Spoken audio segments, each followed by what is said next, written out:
습니다. 네, 오늘 수요 예배에 나오신 모든 성도님들에게 주님의 사랑이 충만한 한 주가 되시기를 소망합니다. 네, 오늘은 걸려 넘어지게 하지 않는 사랑이라는 제목으로 함께 말씀을 나눌 건데요. 이 함께 말씀을 나눌 때 저와 여러분에게 많은 은혜와 또한 도전이 되는 이 시간 되시기를 소망합니다. 성도 여러분은 혹시 삶을 살아오시면서 이건 정말 나의 당연한 권리인데 라고 아쉬운 마음에 생각하셨던 적이 있으십니까? 또는 당연한 권리라고 그렇게 생각하시면서도 다른 영혼을 위하여서 나의 권리를 포기해 보신 경험은 있으십니까? 한 영혼을 구원하시기 위해 자기의 권리를 포기하셨다라고 말씀하시는 예수 그리스도의 그 사랑을 우리가 함께 나누며 우리에게는 감사가 되고 또한 도전이 될 수 있는 이 시간 되기를 소망합니다. 우리가 함께 읽은 오늘 본문 말씀은 예수님과 베드로가 성전세에 대해 이야기하시는 장면을 담고 있습니다. 이 이야기를 하고 계신 지역은 가버나움이라고 하는 곳인데, 이 가버나움은 예수님의 집 본부가 있는 곳이면서 중풍병자를 치유하시고 또 오병이어의 기적을 일으키신 등 여러 기적을 보여주셨던 그 지역이었습니다. 또한 예수님께서 주로 활동하셨던 지역이기도 하였는데요. 그렇기 때문에 가버나움에 사는 사람들이라고 한다면 예수님이라는 존재를 모르기란 쉽지가 않은 것이 현실이었습니다. 그것이 사실이었습니다. 그런데 예수님은 알더라도 예수님을 그리스도로 알고 있는 사람들은 많지 않다라고 하는 것이 이 지역의 문제였습니다. 그저 예수님을 선생이나 교사 또는 스승 이 정도로만 알고 있을 뿐이었습니다. 그리고 오늘 본문 말씀에는 반세겔 받는 자들이라는 등장인물이 나옵니다. 반세겔 받는 자들이라는 말의 의미는 세금을 걷는 자들을 의미하는데요. 그리고 이들이 걷는 반세겔이라고 하는 금액은 유대인이라면 20세 이상의 성인 남성들은 누구나 걷어야 하는 성전세를 의미하고 있습니다. 성전을 유지하기 위해서 내어야 하는 세금을 말하는 것입니다. 그렇게 24절 말씀을 보니까 성전세를 걷는 사람들이 베드로에게 다가와서 너의 선생은 반세겔을 내지 아니하느냐라고 물어보는 장면이 나옵니다. 반세겔의 가격은 2드라크마라고 하는데 당시 노동자의 하루치 품삯이 1드라크마였다라고 이야기를 합니다.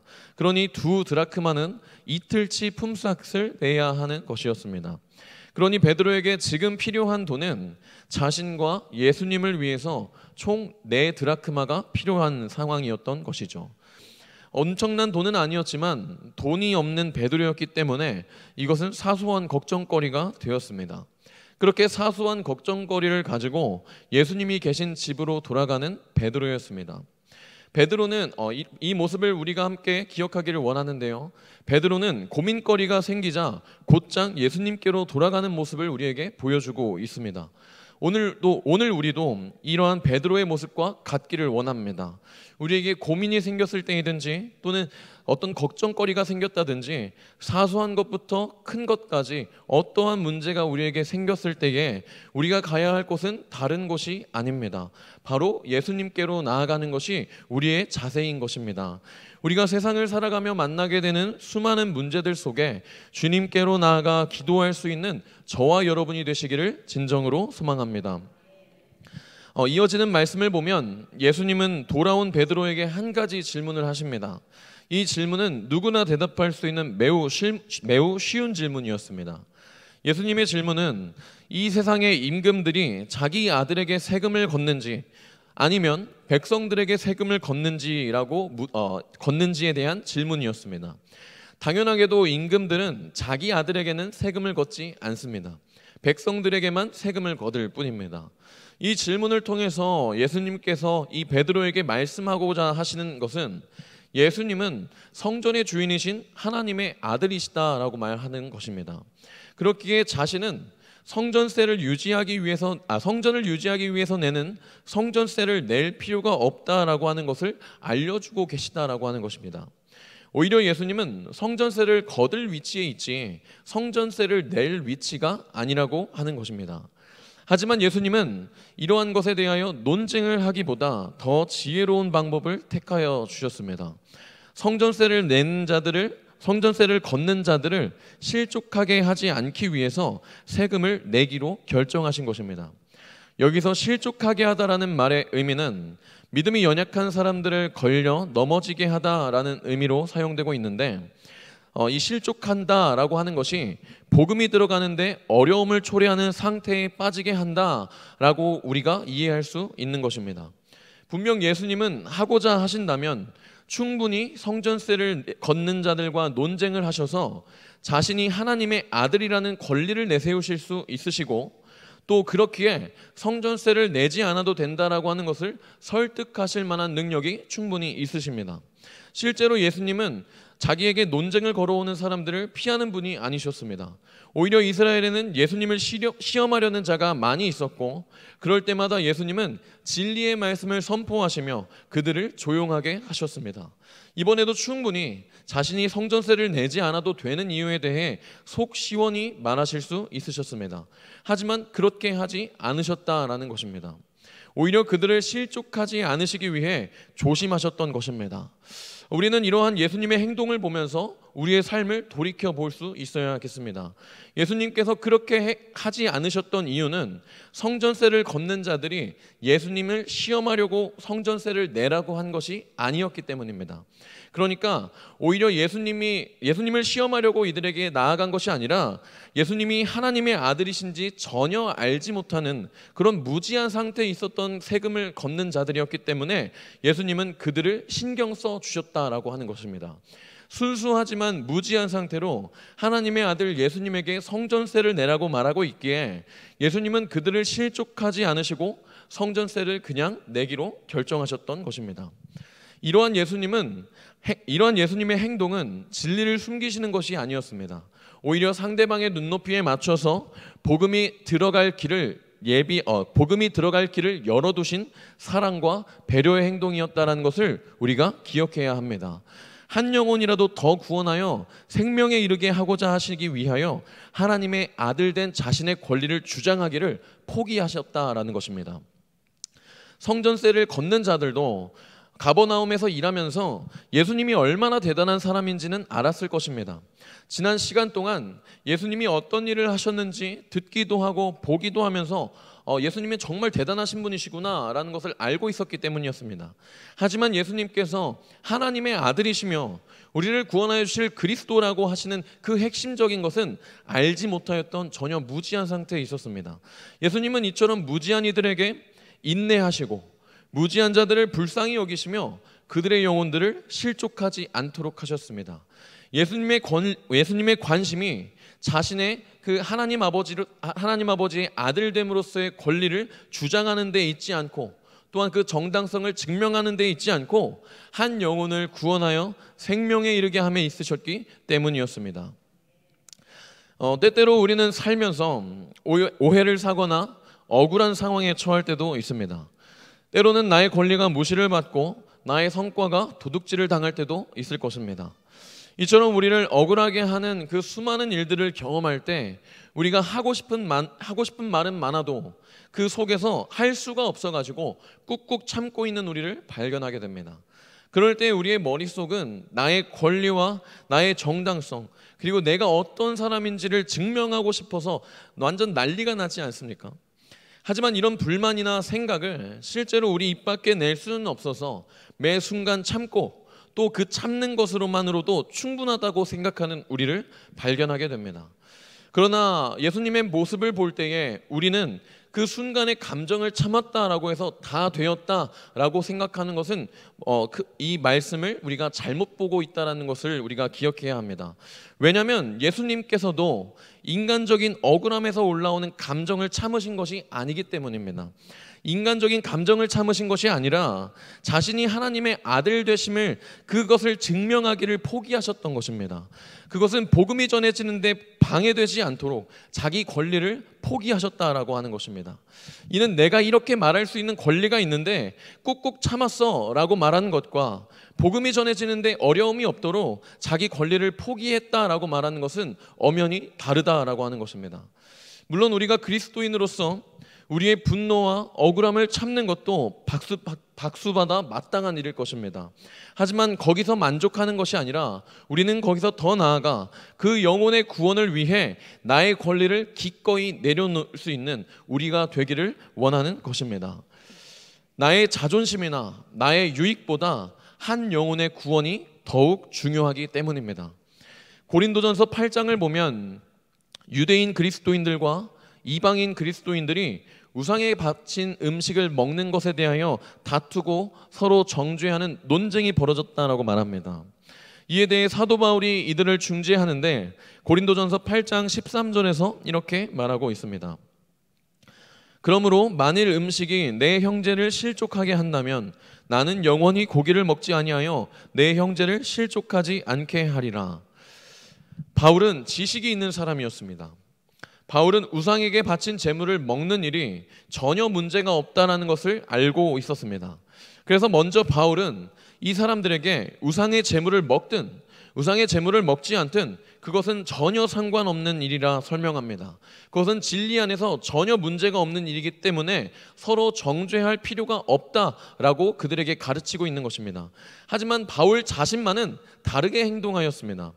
바울은 자신의 지식으로는 우상의 제물을 먹든지 먹지 않든지 그것이 진리 안에 전혀 문제가 되지 않는다는 것을 알고 있었지만 자신이 우상의 제물을 먹음으로써 우상의 제물을 먹으면 죄라고 생각하는 순수하고 연약한 믿음을 가진 자들이 시험에 빠질 수 있다라고 생각을 하였습니다. 그래서 바울은 우상의 제물을 먹지 않겠다라고 말을 하는 것입니다. 자기가 무엇이든지 먹을 수 있는 그 권리를 그 연약한 영혼들을 위하여 포기하였다라고 말하고 있는 것이지요. 고린도전서 8장 1절을 보면 우상의 제물에 대하여는 우리가 다 지식이 있는 줄을 아나 지식은 교만하게 하며 사랑은 덕을 세우나니 라고 말을 하고 있습니다.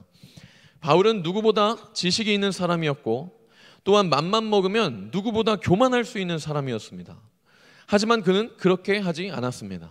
자기 지식을 앞세워서 남들보다 자신을 더 좋게 여겨지려 한 것이 아니라 사랑을 실천하며 덕을 세워나간 모습을 우리가 볼 수 있습니다.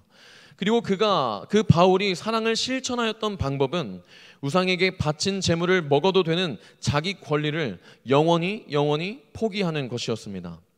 나의 지식을 앞세워 나의 권리를 내세움으로써 하나님이 사랑하시고 예수님이 죽기까지 사랑하신 그 한 영혼이 실족하지 않도록 자기 권리를 포기하는 것이 바울의 사랑이었다라고 하는 것입니다.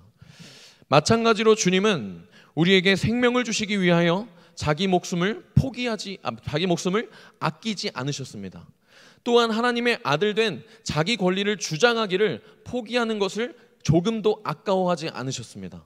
그렇다면 우리는 주님께서 맡기신 영혼을 사랑할 때 우리가 예수님처럼 내 목숨을 다하여 그 내 목숨을 포기하면서 사랑할 수는 없을지 몰라도 나의 권리라 여겨왔던 것들을 포기하는 사랑은 해볼 수 있지 않겠습니까? 다른 사람도 아니고 예수님께서 죽기까지 사랑하신 그 영혼을 위해서 말입니다. 하지만 오늘날 우리가 사는 이 세상은 어떠합니까? 서로 자신의 권리를 주장하며 서로 자기의 것을 주장하며 갈라서고 또 갈라칩니다. 이 안에 사랑의 손길을 내밀며 덕을 세우려 하기보다 무엇이 옳고 그른지를 판단하고자 하는 지식인들밖에 없다라고 하는 것입니다. 물론 우리는 말씀도 모르는 무지한 그리스도인이 되어서는 안 될 것입니다. 예수가 그리스도 되신 것도 모르는 무지한 사람이 되어서는 안 된다라는 것입니다. 분명 우리는 하나님 안에서 선악간에 분별할 줄 알아야 하고 뱀같이 지혜로운 그리스도인이 되어야 할 것입니다. 하지만 우리가 아무리 지식이 있고 분별할 줄 알며 지혜롭다 하더라도 우리 안에 사랑이 없다라고 한다면 그것은 나에게도 그 누구에게도 심지어는 하나님께도 전혀 유익하지 않다라는 것을 우리는 명심해야 합니다. 고린도전서 13장 1절부터 7절까지의 말씀을 우리가 함께 읽겠습니다. 함께 교독하도록 하겠습니다. 천사의 말을 할지라도 사랑이 없으면 소리나는 구리와 울리는 꽹과리가 되고 내가 예언하는 능력이 있어 모든 비밀과 모든 지식을 알고 또 산을 옮길 만한 모든 믿음이 있을지라도 사랑이 없으면 내가 내게 있는 모든 것으로 구제하고 또 내 몸을 불사르게 내줄지라도 사랑이 없으면 내게 아무 유익이 없느니라. 사랑은 오래 참고 사랑은 온유하며 시기하지 아니하며 사랑은 자랑하지 아니하며 교만하지 아니하며 무례히 행하지 아니하며 자기의 유익을 구하지 아니하며 성내지 아니하며 악한 것을 생각하지 아니하며 불의를 기뻐하지 아니하며 진리와 함께 기뻐하고 모든 것을 참으며 모든 것을 믿으며 모든 것을 바라며 모든 것을 견디느니라. 아멘. 예수님은 이 땅에서 인간들을 사랑하기 위하여 이 자리에 오셨습니다. 하나님이신 예수님께서 자기 지식을 자랑하시기 위해 또는 천국 갈 사람과 못 갈 사람을 갈라치기 위해서 이곳에 오셨다는 것이 아니라는 것입니다. 예수님은 사랑하시기 위해서 이곳에 오셨다는 것을 우리가 기억하기를 원합니다. 아무리 진리를 선포해도 깨닫는 이가 없고 수많은 기적을 베풀어도 그리스도로 오셨다라고 하는 그 예수님을 알지 못하는 무지한 이들 뿐일지라도 사랑하기를 포기하지 않으신 예수님을 우리가 기억하기를 원합니다. 그리고 그러한 예수님을 닮아 그 사랑을 실천해 나가는 우리가 되기를 소망하는 것입니다. 또한 복음이 전하여지는데 어려움이 생기지 않게 하기 위하여 자기의 권리를 포기하시는 예수님을 우리는 말씀을 통하여 발견하게 됩니다. 우리도 주님과 같이 사랑하는 영혼들을 위해 나의 권리를 포기할 수 있게 되기를 원합니다. 그래서 저와 여러분으로 인해 실족하는 영혼들이 늘어나는 것이 아니라 복음을 듣고 구원 얻은 성도들이 더하여지기를 진정으로 소망합니다. 오늘 우리는 하나님의 아들로서의 권위를 주장하기를 포기하시고 성전세를 내신 예수님과 우상의 죄물을 먹을 권리를 포기한 바울을 통해 걸려 넘어지게 하지 않는 사랑을 배웠습니다. 진정한 신앙의 성숙은 나의 권리를 알고 고집하는 것에서 그치는 것이 아니라 그 권리를 기꺼이 내려놓을 수 있는 사랑의 실천에 있습니다. 사랑하는 성도 여러분, 이번 한 주간을 살아가시며 나의 당연한 권리라 생각하여 주변의 영혼들을 돌아보지 못한 것은 없는지 우리가 살펴보기를 원합니다. 우리의 가정과 직장에서 그리고 이웃과의 관계에서 나의 지식과 권리를 주장하기보다 사랑으로 덕을 세우고 한 영혼을 실족하게 되지 않는 저와 여러분이 되기를 원합니다. 또한 주님께서 우리를 사랑하심과 같이 우리도 서로 사랑하며 복음의 걸림돌이 아닌 복음의 디딤돌이 되는 복된 한 주가 되시기를 진정으로 소망합니다. 기도하겠습니다. 사랑이 많으신 하나님 아버지 감사합니다.